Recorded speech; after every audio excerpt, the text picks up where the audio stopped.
The Suzuki Kizashi enters its second year with some tweaking of trim levels by adding the word Sport to the previously offered GTS and SLS models, creating a couple of cars with a little more bite to their appearance. But my 2011 tester arrived in familiar SE all-wheel drive trim with a powertrain I had experienced in my first Kizashi test drive a year ago. You can get yours with a stick shift and front-wheel drive, but this one again has the CVT and driver-activated all-wheel drive. This car, with just a few low-cost options, including $130 for the attractive ice blue metallic paint, stickers for $24,299. That's considerably less than the SLS all-wheel drive model I drove before that came dangerously close to the big 3.0. Though not styling the rich black leather interior of that previous car, the SE's beige cloth seats mixed with black and chrome trim accents lend the cabin a comforting, detailed feel. And the Kizashi is sized on the small side of the sedan crowd, somewhere between a compact and a midsize.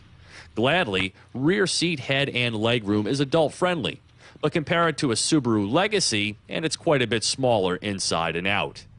Hopes of a turbo or V6 to help assuage some of the Kizashi's sluggishness have not come to fruition, so the only engine remains a 2.4-liter dual overhead cam 4-cylinder, making a noteworthy 180 horsepower and 170 pound-feet of torque.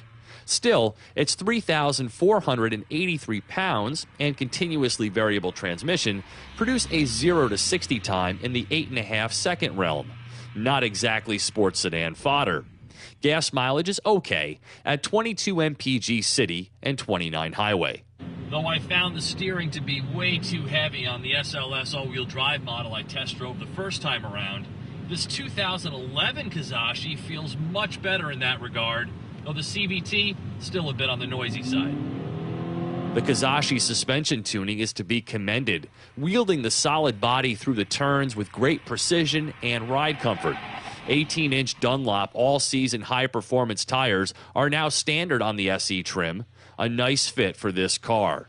The sporty, refined driving feel continues to be the Kizashi's most endearing trait, and though I found no evidence of steering mods for 2011, this car's electronic rack and pinion setup felt decidedly lighter than I remember.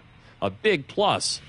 So I walked away from this Kizashi test week feeling much better about Suzuki's flagship. With its sharp looks and nimble chassis, it's an engaging drive, and it's a car that makes much more sense at around $24,000 than it does at nearly $30,000. For Drive Time on Yahoo Autos, I'm Steve Hammis.